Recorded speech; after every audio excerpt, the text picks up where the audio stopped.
சுமார் 800 ஆண்டுகளுக்கு முன்பு, அதாவது கிபி 13ஆம் நூற்றாண்டில், நடுக்கடலில் எவ்வித தடயமும் இன்றி காணாமல் போன ஆயிரக்கணக்கான கப்பல்களுக்கு பின்னால் இருக்கும் அந்த ஒரு மர்மம் என்ன தெரியுமா?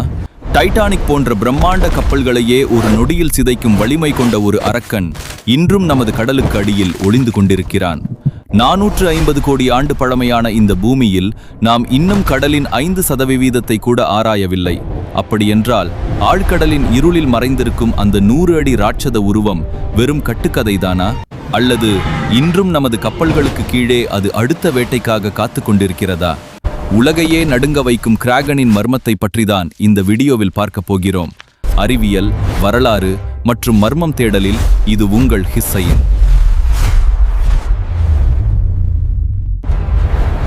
டிராகன் பற்றிய கதைகள் இன்று நேற்றல்ல, 13ஆம் நூற்றாண்டிலிருந்தே மாலுமிகளை அச்சுறுத்தி வருகின்றன.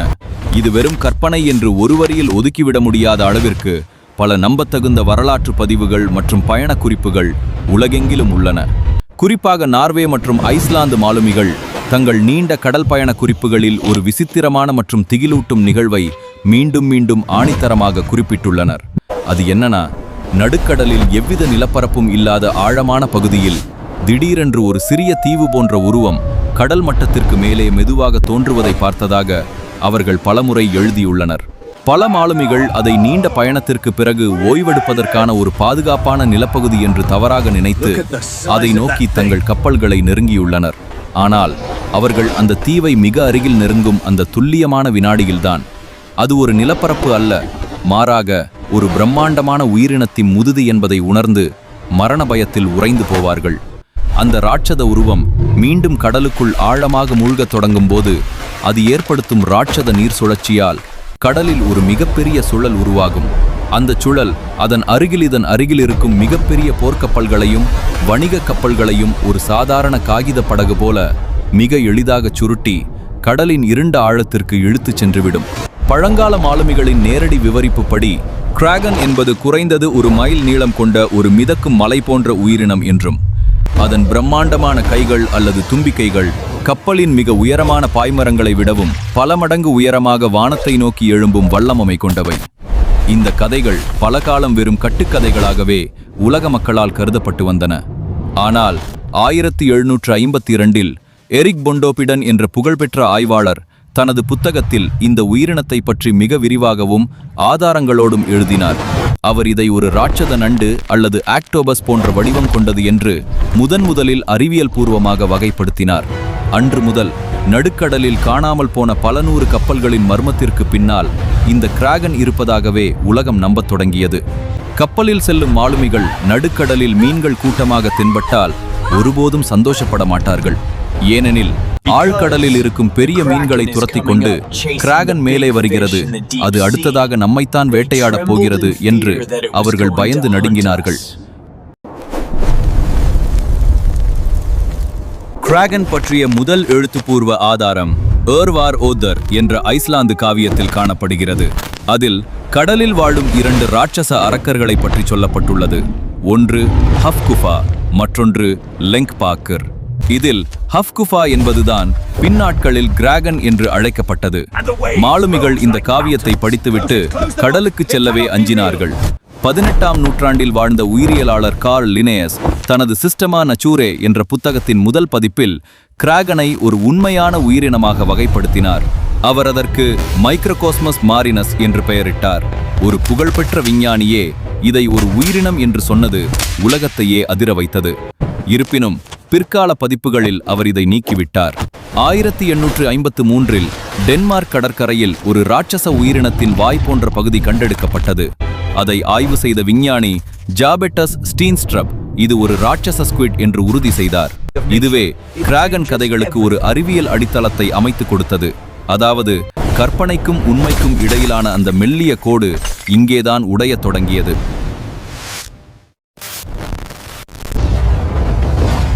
கிராகன் என்பது வெறும் கட்டுக்கதை அல்ல என்பதற்கு முதன்மையான ஆதாரமே ஜாயண்ட் ஸ்குவிட் எனப்படும் ராட்சச ஸ்குவிட் மீன்கள்தான். இவற்றின் அறிவியல் பெயர் ஆர்கித்யூதிஸ் டுக்ஸ். இவை சுமார் 43 அடி நீளம் வரை வளரக்கூடியவை. ஒரு மனிதனின் தலையை விட இவற்றின் கண்கள் மிக பெரியவை, கிட்டத்தட்ட ஒரு கால்பந்தின் அளவில் இருக்கும். ஆழ்கடலின் இருளில் சிறிய ஒளியை கூட கண்டறிய இவற்றுக்கு இந்த கண்கள் உதவுகின்றன.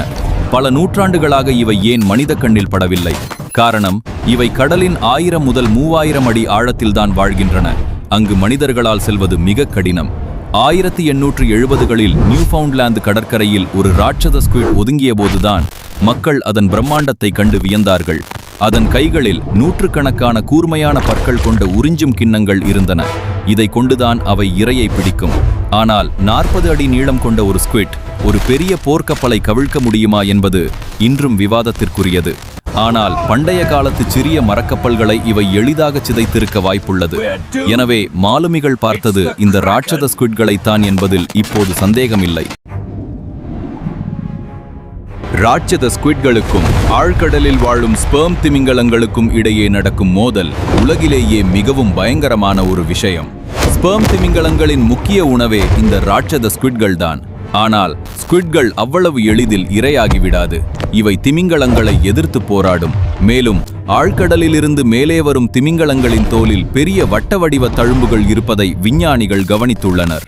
இந்த தழும்புகள் ராட்சத ஸ்குவிட்டின் உறிஞ்சும் கிண்ணங்களால் ஏற்பட்டவை. சில தழும்புகள் 20 சென்டிமீட்டர் விட்டம் கொண்டவை. இதிலிருந்து ஒரு விஷயத்தை நாம் கணிக்கலாம். இந்த தழும்புகளை ஏற்படுத்திய ஸ்குவிட்கள் எவ்வளவு பெரியதாக இருந்திருக்கும். மேலும் திமிங்கலங்களின் வயிற்றில் கண்டெடுக்கப்பட்ட ஸ்குவிட்டின் பாகங்களை வைத்து பார்த்தால் நாம் இதுவரை பார்த்ததை விடவும் மிகப்பெரிய ஸ்குவிட்கள் ஆழ்கடலில் இருக்கலாம் என்று நம்பப்படுகிறது. ஒரு திமிங்கலத்தையே சுருட்டி பிடிக்கும் அளவுக்கு வலிமை கொண்ட ஒரு உயிரினம் ஒரு சிறிய படகை என்ன செய்யும் என்று கற்பனை செய்து பாருங்கள். இந்த ஆழ்கடல் போர்தான் கிராகன் எனும் அரக்கனை மாலுமிகளின் மனதில் ஆழமாக பதிய வைத்தது. பல நூற்றாண்டுகளாக இறந்த நிலையில் மட்டுமே கண்டெடுக்கப்பட்ட ராட்சத ஸ்குவிட்டை முதலில் உயிருடன் படம் பிடிக்க விஞ்ஞானிகள் பல தசாப்தங்களாக முயன்றனர். இறுதியாக 2012ஆம் ஆண்டு ஜப்பானைச் சேர்ந்த ஆய்வாளர்கள் மற்றும் டிஸ்கவரி சேனல் இணைந்து பசிபிக் பெருங்கடலின் 2000 அடி ஆழத்தில் இதை சாதித்தனர். அவர்கள் ஒரு சிறிய நீர்மூழ்கி கப்பலை பயன்படுத்தி மின்னும் இரை போன்ற கருவியை வைத்து ஸ்குவிட்டை வரவழைத்தனர். அப்போது கேமராவில் சிக்கிய அந்த உருவம் உலகையே வியக்க வைத்தது. அதன் கண்கள் கேமரா ஒளியில் மின்னின. அதன் வெள்ளி நிற உடல் பிரம்மாண்டமாக இருந்தது. அது வெறும் 10 அடி நீளம் மட்டுமே இருந்தது. ஆனால் அதன் அசைவுகள் மிகவும் வேகமாகவும் வலிமையாகவும் இருந்தன. மேலும் 2019இல் அமெரிக்காவின் NOAA அமைப்பும் மெக்சிகோ வளைகுடாவில் மற்றொரு ராட்சத ஸ்குவிட்டை படம் பிடித்தது. இந்த வீடியோக்கள் ஒரு உண்மையை உரக்கச் சொன்னன. கிராகன் வெறும் கதையல்ல, அது இன்னும் கடலுக்குள் உயிரோடுதான் இருக்கிறது. ஆனால் நாம் பார்த்தது ஒரு சிறிய வகைதான். இதன் முழு வளர்ச்சியடைந்த முன்னோர்கள் இன்னும் எவ்வளவு பெரியதாக இருக்கும் என்பது இன்றும் ஒரு ரகசியமே. ராட்சத ஸ்குவிட்டை விடவும் ஒரு பயங்கரமான உயிரினம் ஆழ்கடலில் உண்டு. அதுதான் கொலோசல் ஸ்குவிட். இவை ராட்சத ஸ்குவிட்டை விட எடையில் 2 மடங்கு பெரியவை. இவை ஆண்டார்டிகா போன்ற குளிர்ச்சியான ஆழ்கடல் பகுதிகளில் வாழ்கின்றன. ராட்சத ஸ்குவிட்டின் உறிஞ்சும் கிண்ணங்களில் பற்கள் மட்டுமே இருக்கும். ஆனால் கொலோசல் ஸ்குவிட்டின் கைகளில் சுழலக்கூடிய கூர்மையான கொக்கிகள் உள்ளன. இந்த கொக்கிகள் இரையின் சதையை அப்படியே கிழித்துவிடும். 2007இல் ஆண்டார்டிகா பகுதியில் மீனவர்கள் ஒரு கொலோசல் ஸ்குவிட்டை பிடித்தனர். அதன் எடை சுமார் 495 கிலோ. அதன் கண்கள் 11 அங்குல விட்டம் கொண்டவை. அதாவது மனித வரலாற்றில் கண்டறியப்பட்ட மிகப்பெரிய கண்கள் இதுதான். இது மாதிரி ஒரு உயிரினம் நடுக்கடலில் ஒரு படகின் அருகே வந்தால் எந்த ஒரு மனிதனும் அலறிப்போவான். ஆனால் கொலோசல் ஸ்குவிட்கள் இன்னும் ஆழமான பகுதியில் வாழ்வதால் இவை எவ்வளவு பெரியதாக வளரும் என்று இன்று வரை யாராலும் துல்லியமாக சொல்ல முடியவில்லை. ஒருவேளை பண்டைய மாலுமிகள் பார்த்த கிராகன் இந்த கொலோசல் ஸ்குவிட்டாக கூட இருக்கலாம். கடலின் 95% பகுதிகள் இன்னும் ஆராயப்படாமல் இருப்பதற்கு மிக முக்கியமான காரணம் அங்குள்ள பிரஷர். ஒரு சதுர அங்குலத்திற்கு சில டன் எடை அழுத்தம் இருக்கும் இடத்தில் மனிதர்களால் எளிதாக செல்ல முடியாது. அங்கே என்ன இருக்கிறது என்று நமக்கு தெரியாது. சமீபத்திய ஆய்வுகள் கடலுக்கு அடியில் ராட்சத தன்மை என்ற ஒரு நிகழ்வு நடப்பதாக சொல்கின்றன. அதாவது ஆழ்கடலில் வாழும் உயிரினங்கள் அவற்றின் முன்னோர்களை விட பல மடங்கு பெரியதாக வளர்கின்றன. அப்படியென்றால் மரியானா அகழி போன்ற ஆழமான இடங்களில் 100 அடி அல்லது 200 அடி நீளம் கொண்ட ஸ்குவிட்கள் இருக்க வாய்ப்புள்ளதா? நிச்சயமாக இருக்கலாம் என்கிறார்கள் சில விஞ்ஞானிகள். இன்று நாம் நவீன கப்பல்களில் பயணிப்பதால் கிராகன் பற்றிய பயம் நமக்கு இல்லை. ஆனால் இன்றும் கடலின் மர்ம ஒளிகளை பதிவு செய்யும் போது ஏதோ ஒரு பிரம்மாண்ட உயிரினம் அங்கே இருப்பதை உணர முடிகிறது. தொழில்நுட்பம் வளர்ந்த பிறகும் நம்மால் ஒரு முழுமையான ஸ்குவிட்டை பிடிக்க முடியவில்லை என்றால் கிராகன் இன்னும் வெற்றிகரமாக ஒளிந்து கொண்டிருக்கிறது என்றுதானே அர்த்தம். முடிவாகச் சொன்னால் கிராகன் என்பது வெறும் மாலுமிகளின் கற்பனை அல்ல, அது ஒரு மிகைப்படுத்தப்பட்ட உண்மை. அவர்கள் பார்த்தது ராட்சத ஸ்குவிட் அல்லது கொலோசல் ஸ்குவிட் போன்ற உயிரினங்களையே. ஆனால் 60,000 ஆண்டுகளுக்கு மேலாக தனிமைப்படுத்தப்பட்ட பழங்குடியினர் முதல் நவீன விஞ்ஞானிகள் வரை அனைவரையும் வியக்க வைக்கும் சக்தியாக கடல் இன்றும் திகழ்கிறது.